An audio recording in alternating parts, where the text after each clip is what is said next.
Okay, we are live for another one of our Content Journey Tuesday chats. We are continuing our focus on mental health, and you can see our team is dressed in uniform this week. So I guess we're in a gloomy mood because of all the rain that we're seeing in our home state of Oklahoma. But continuing our topic of mental health through this month. Sorry, I'm tripping over my words. But we've been focusing so much in the heart of mental health, I think, because we care about it so deeply. And so this week I wanted us to talk more about the tactics, because we are a marketing company. We obviously care about data and research and reports and all of those pieces. And so we wrote a post, was it yesterday or last week, on SEO for mental health marketing. Last Thursday. And Kenna's working on another post that's going to be published this week on other tactics. And so I want us to kind of touch on some of those topics. So who wants to start and talk about mental health marketing? Emily, why don't you start? Because there's a foundational piece for all of our marketing, all marketing, that people just kind of overlook a little bit. Can you talk a little bit about the importance of knowing who you're talking to? Yeah, so we think it's really critical that you have a clear picture of your target audience, and we use that to shape, like, what are people searching for? How are we articulating different things to help connect with your ideal audience? And so we like to create a clear picture of your ideal client, the services that you provide to them, really doing. So some of that looks like demographic information. Maybe they're in a particular age range. Maybe they are particular genders. Some of that looks like sociographic information, just getting some background information on who they are, what they like, where they show up, what platforms are they using, culturally, like what things are they into and seeking. And when we can paint like a clear picture of your target audience, then it really helps us when we're doing the research to be sure that we're keeping them in mind and central in everything that we're producing for your company. This is really important, especially in our facility clients. Like, we have one facility that only treats men. And so we have to be really careful whenever we're choosing our SEO research and even our content, because we're only speaking to men. We are also speaking sometimes to their partners or spouses. And so we know that in our research development and our client persona development, but we have to know that from the very beginning, and that we're like who that is that we're talking to, and who that demographic is. And when we're gathering that information, we believe that, like, you're the best expert on that. And so you're really teaching us, like, who is that client, so that we can know the types of conversations that you have with that client, so that we can understand the questions that they're asking, and really pair our marketing efforts with, like, the people that are on the front lines of your organization, so that there really is like a seamless experience for potential clients. I think sometimes where people get heartburn when it comes to identifying a target audience is kind of what Lindsay just mentioned, where they think, oh, but it's also this person, and it's also the family member, it's also the spouse, it's also, and that is true, right? But this is about who you are focusing your message on. It doesn't mean you're not going to reach any of those other people. But people tend to try to be too general in their efforts because they want to try to be everything to everyone. And that's sort of a recipe for failure, right? So identifying that target doesn't mean we're not going to talk to anybody else, or we're going to turn people away who don't fit in that target. It just means this is who we're talking to. It reminds me so much of the Vita bars. So when Anna first launched, it was, we were creating hair care products for all hair types. And it was like, she really created it for curly hair types, but she didn't want to say that publicly because she wanted it to be available for all hair. But she formulated it for curly hair, and that was her origin story. And so finally she started talking about that, and it was like, okay, no, Vita Bars is for curly hair and curly hair only. And once she started doing that, it allowed for so much more freedom within herself and her brand. And it also let her find her people. And so now it's, Vita Bars for curly hair. And so it's Adios Plastic, Hello Gorgeous Curls.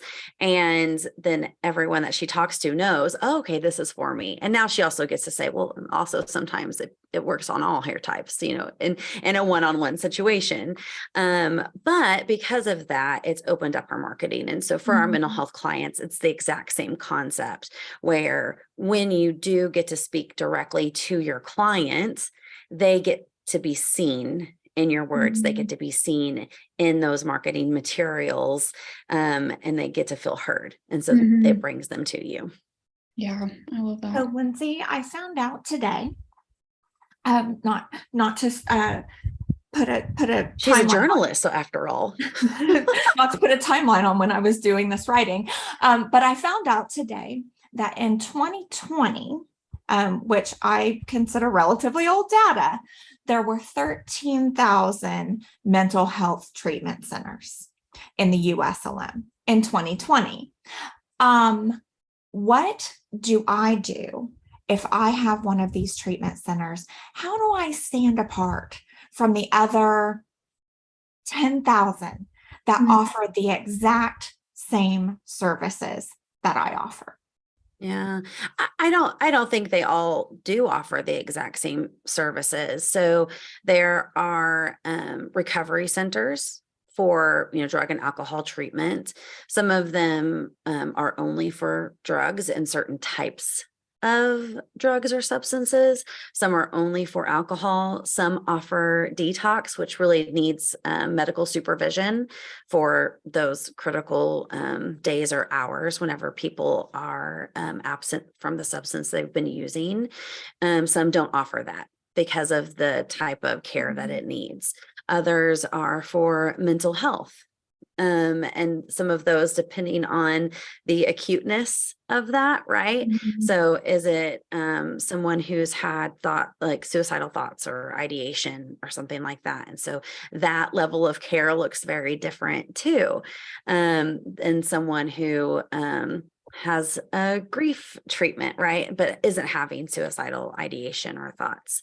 And then we have our specialties that can treat substance use and mental health in a co-occurring or a dual diagnosis way, which are even more specialized and rare, which is some of the people who we work with. And those are, fewer and farther between.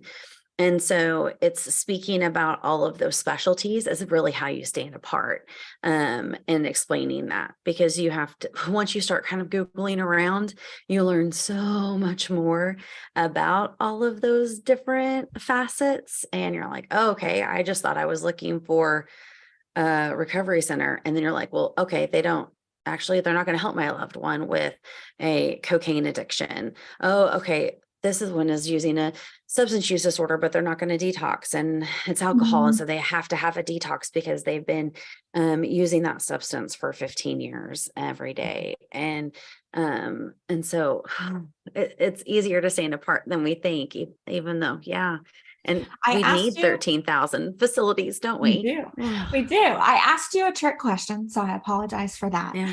But just exactly like you have to identify your target audience, you have to identify what your expertise is, right? Yeah.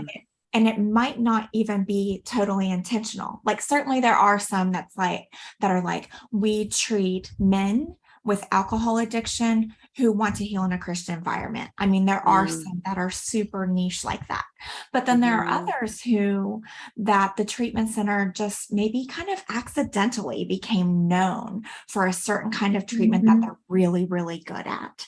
Right. And so identifying that sort of niche that we can then take the audience, the positioning of the treatment center, and then we go into our keyword research, right? And we start to look at how can we represent this online and what does that look like for us? That looks like for us, we get to do the fun part, which is the keyword research and the data. And there's a balance between following and chasing keywords and also representing the facility in the way that they need to be represented. But everything is about keywords. And if for people who don't know what the keyword is the words that people are putting into Google or other search engines that are also on the web page. And so those are the ways that we matchmake.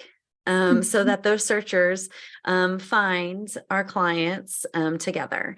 And so it takes a lot of hours. And so most of our clients, we spend the first month of our engagement together doing that research and coming up with the plan of what the first 6 to 8 months look like from a strategic standpoint, and all from that first data from that first month. And we know, Emily, we've learned that there are a lot of people who are turning to the internet looking for this type of information. And so this research then helps people find them, right, when they're looking for that type of information. So Google has this thing, and Emily, I'm sorry, Lindsay probably knows it better. Emily, you might know what it all stands for. I have to look up the EEAT thing every time to see what it all stands for. But can y'all explain that to us, and how I think personally that mental health treatment centers are really uniquely positioned to meet those qualifications that Google uses? What is this thing all about? Well, the extra E was just added at the end of last year. So experience, expertise, authority, and trust. And facilities are extra special in that because they have, medical or certification credentials that add that authority and trust, as long as they're putting the right things on their website, right?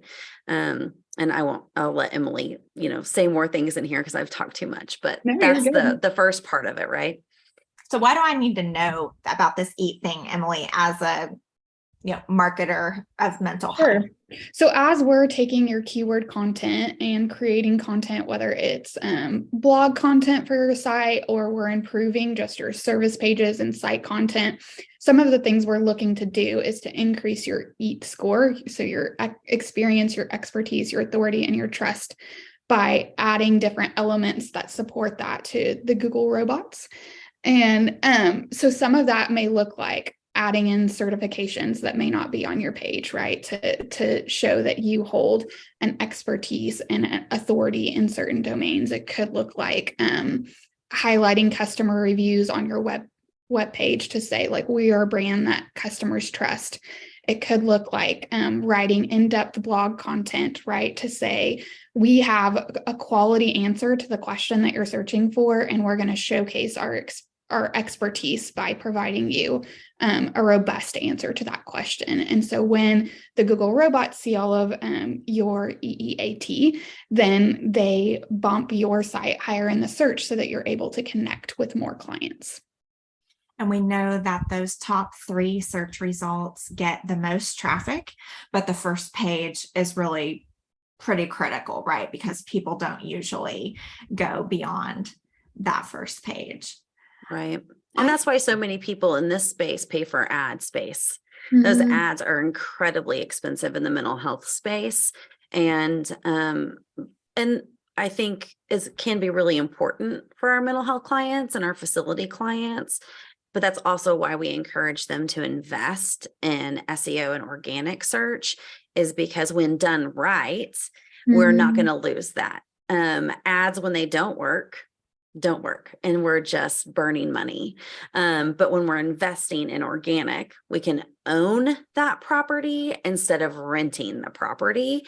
And so that's what we want our clients to do. We want them to own space on the first page of Google instead of just renting it in an ad. And that might not be just for a month or whatever. My SEO effort can last for years and years. Might not be number 1 for years and years. Could be. Might not be, but it might stay in the top few searches for a long, long time, right? Absolutely. Like we've learned, trust is the real currency these Right. days. And so that's what we bank on with our mental health clients. And so Google tells us what they need in order to Mhm. succeed. And so we just learned a long time ago, and that's what we built our business on, is to do things the right way.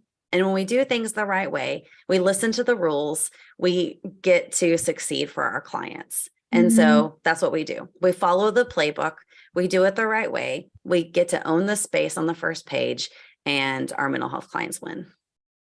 I think a lot of this goes into kind of the philosophy that you created, Lindsay, of unselfish marketing. And like when we're showcasing the expertise and authority of our clients, we're really doing that from that philosophy. So it may be helpful to kind of explain what that is and how that benefits our mental health clients, short term and long term. Right. So unselfish marketing is how we follow everything. So once we create the research and we have the plan, and we bulk up our pages and use the authority and the trust of our clients, then we have our ongoing content. And so many of our clients will tell us, like, well, we may not want to tell what if our competitors see what we're doing? They may learn that we have a natural health foods thing that we're doing. What if they start doing it too? And we understand how that feels, because it gives us a scarcity mindset that our competitors know how we're running our facility and they might copy that. But at the end of the day, our clients are the ones, or our potential clients, that need to know what to expect. What does it look like? It helps our business development teams have questions that are answered before anyone ever picks up the call. And so it comes from an altruistic place of, it's okay if our competitors read this post. It's okay if our competitors see what we're doing, because at the end of the day, our potential clients are going to be reading this. And even if they never end up coming here, and maybe let's use this health food thing, it helps them improve their life at home. And they go, oh, I didn't realize that yoga and eating healthier would help me in my recovery journey. And so they start implementing that in their life, and they don't come to our facility. We've done something good in the world, and that's a great thing to do. But it also could have these lasting effects of, when they call our business development team, they don't have to ask about healthy eating.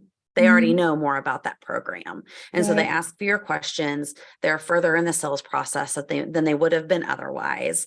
And it helps them get further in the door than they would have been, and gives them a leg up. Absolutely. And trust us as a resource. Exactly. Trust as a resource. Like what we keep saying, it's unselfish marketing and trust as a currency. And I feel like that kind of connects with what you were saying before about like, what does it look like to build thought leadership, right?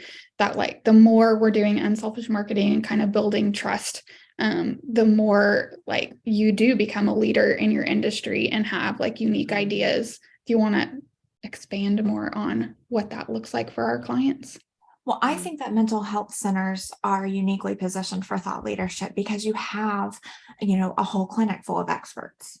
So whether you decide to use their expertise in short video, or have them write about a particular topic that is in their, area, or add quotes from them, and posts about their topic area, that not only begins to get their name out there, it begins to help Google recognize them. We know that they're experts. They have the credentials to be experts. It establishes authority for your center. In addition to, one of the things that helps people choose a mental health treatment center is, a relationship, or feeling a relationship with the people that they're going to work with there. So getting those faces out front, right? And beginning to establish those, they're called parasocial relationships, right? Relationships before people have actually met, where they go, oh, Lindsay has a trusting face. She seems like me. I think that I could really open up to her. I think that she could be my counselor. She could help me, so they begin to feel a connection even before they're there to those people. Yep. And you can't do that thought leadership and just, well, you can try, but they really have the credentials to back it up, you know. Yeah. And so I think that kind of makes it a unique situation. So there are so many clients that we talk to where they want to hide behind that facility name. They're afraid to put their name and their face out there. They'll put themselves on the about page, but they don't want to put their name on a blog post, especially written by someone else. Mhm. And so it is a step that we take here, to like help build that trust even with our clients. So we're not only building trust for them with their audience, but it's trust that we're building with the people that we're working with by making sure that they know that we have expertise in-house as well in the mental health space. And that's why we lean in so heavily, is that from inception of writing all the way through editing process, is that we have people with experience that are, putting time and effort into these pieces. And then if they want to, they can also have oversight and like look at it before it's published onto their website, so that they do feel more authority in putting their name on that piece, because it is important that their name is there and not just facility name. Because like Emily said, we're talking to the robots. And so we're focusing a lot on the both sides. It's like the customer side and the business side. And content marketing has to be a business or a balance of both of these sides, doing right by the customer and helping be on that path and leading them to a great decision. And part of that is helping the facilities and those experts over there understand that they're part of that. Absolutely. So Lindsay, you say, kind of maybe last thought here, you say SEO done right works every time. Yeah. How do we know if we're doing it right? That's a great question. Right? How do we know we're doing it right? Well, we have our processes. We're trained by some of the very best in the industry who have been doing it for a really long time. And so we're following those processes. We're staying ahead of the game. We follow all of Google's algorithm changes. And so we don't follow old school tactics, meaning last month.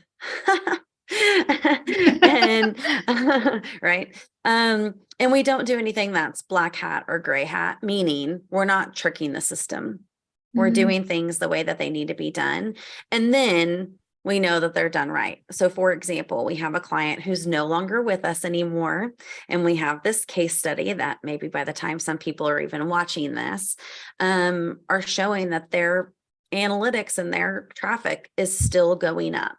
And it's because we did everything the right way. And so even though they haven't published any new content or had any technical work at all done to their site in, I don't know, maybe it's 6 months at this point, traffic is still continuing to climb because everything was done correctly. Now, it's not going to stay that way forever. And that client is aware of that and knows that. But because we did everything the way that we did, and we didn't take shortcuts, and we won't, because that's just not who we are, then the traffic will come. And so, yes, when you do the strategy from the beginning, you take the time like we do. That's why it takes a month, and you follow that plan all the way through, and you do the things the right way. You don't take shortcuts. It'll work every single time. And you touched on the point that I was really wanting you to get to, which is we monitor the analytics. Right. And if something, for some reason, we think isn't going quite right or isn't performing the way that it was, we change it. Yeah. So data up front, data at the end, not just going by our guts, not making it up. Absolutely. That was a really great final thought. I like it. I'm a nerd. Follow the data. I'm a nerd. Aren't we all? We love I like it. Emily, do you have a final thought? I mean, I love the process of all of it, and just getting to walk with clients through the process to help them go like, okay, we just gave you a lot of information about our clients and our company, and then we're able to come back to them with like a huge data set to say like, okay, here's how your competitors are doing. These are the top searches in your industry. And then we meld that down into like, we're going to map this with your strategic goals and map this out for you in a really concrete plan that's actionable for our team and that your team can get behind and create things alongside us to support. And then, yeah, just like Kenna said, like tracking the data along the way to get to see the performance increase and get to share in kind of our client wins as they increase their traffic to their site and see more and more people come into their doors. It's fun. Fantastic. I think my final thought, because we're talking all about content marketing, or as we call it, unselfish marketing, is really a bridge between the customer and the business. And so our job at Content Journey is to help be that bridge between people. That's why I love it so much. So thank you all for joining us today for another live chat. And I hope everyone watching is also in their Black uniform so that we can all match. And I'll see all of you next Tuesday.